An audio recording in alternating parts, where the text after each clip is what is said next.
I'll let you know. We are live. This is Senate Health and Welfare. We're back and we're looking at a fiscal note associated with the latest draft of H 72.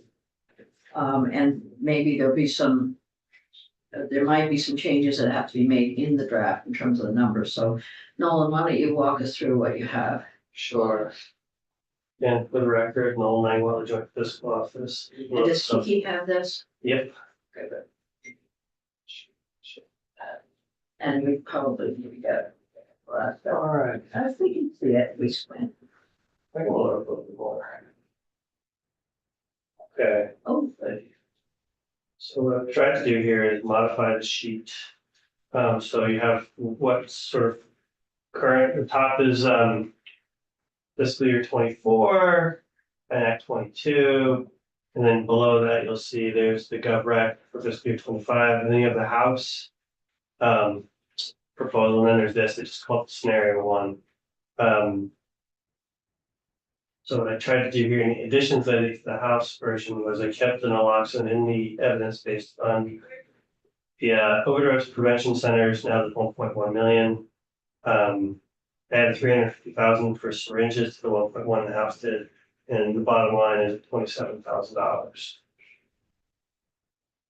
okay, so go through slowly for folks. So the overdose prevention centers would have $1.1 million out of the opioid settlement fund. Yeah, you're adding 1.1, Mhm. and then you're taking what the House did for syringes at 1.1, and you're adding 350, so now you're at 1.45. Mhm. So now you're keeping naloxone in the evidence-based fund. Mhm. So now you're at 27,000, so you're within the balance of the fund. I also have, oh, it didn't come through. Also want to show you this, it's not on the screen. Should be on the thing I sent though. It's not, I think I can send it to,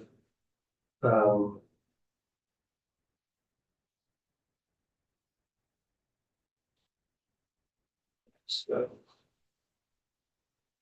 Let me share my screen again. I thought this came through, but it apparently did not. Okay. So what I have here is this is a tracking sheet that I have for the evidence-based fund. Can you magnify Yes. big time? Like 200. But, well, that's good. Okay. And so really we're focusing on, so the top one is steady state, what the world looks like in the absence of any of the bills. And then the second one is the House passed bills look like.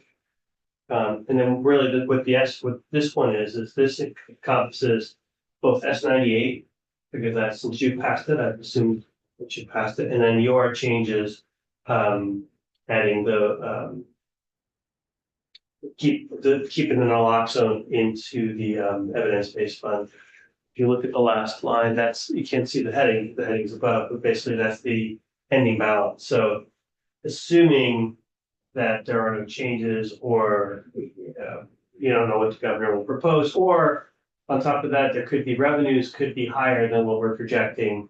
There's a potential for the fund to be in deficit in 2027. Again, it depends on what revenues are and what changes and other proposals. So there's time. And this assumes that you're going to give the same amount for everything in there every year, Yeah. which is a policy decision for you guys to do down the road.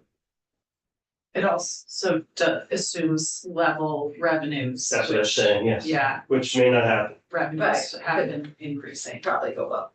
Okay. Yeah, so it may not actually be deficit 27, but it could be deficit 28. But Right. again, that's a out year issue, and you might decide that the uses have changed, and naloxone is no longer needed, or some of the other stuff in the funds you want to. That's a future budget decision for you.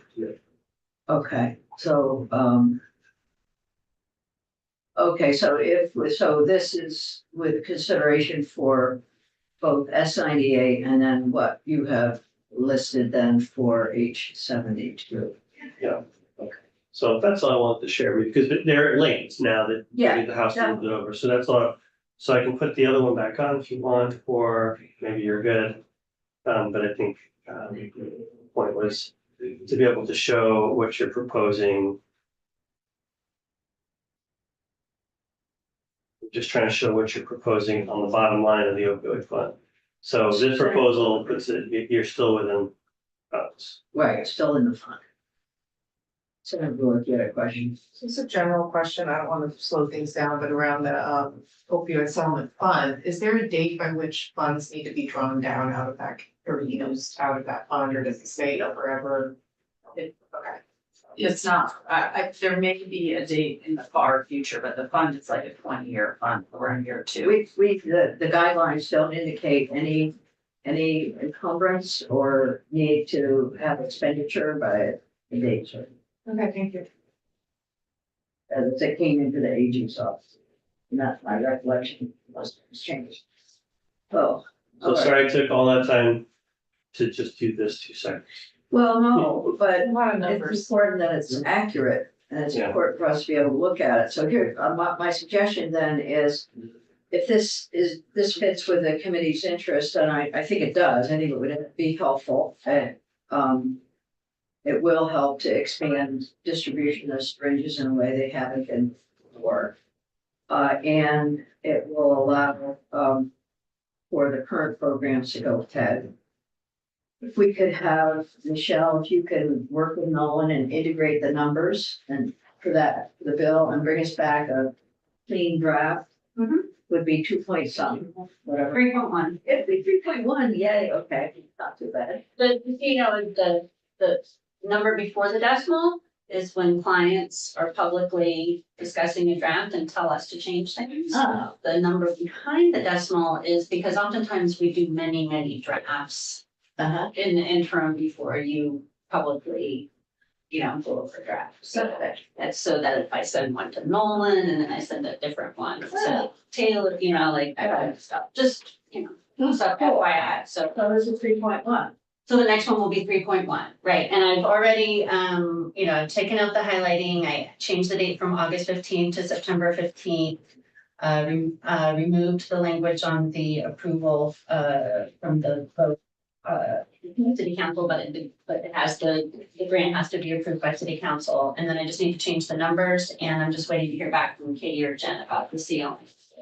Okay, good, so we'll have that, can we get that first thing tomorrow morning, like at 9:15? Yep. If we could decide to meet as a committee at 9:15, just to go through the bill and put it on. Sure.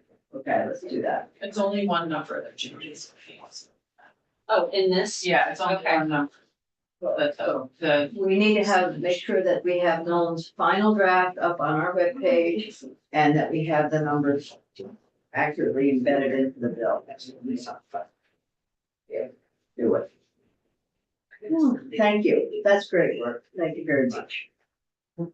All right, so we have Katie coming in on the general assistance, 879. We have a little bit of testimony coming up on that bill. Let's see. That. Brenda Siebel and Frank, is it Knack? Connect, Knack, yes. Knack, okay. All right, so we will have testimony on the bill. And then that's right. So, these are numbers. At 10 o'clock, we're gonna just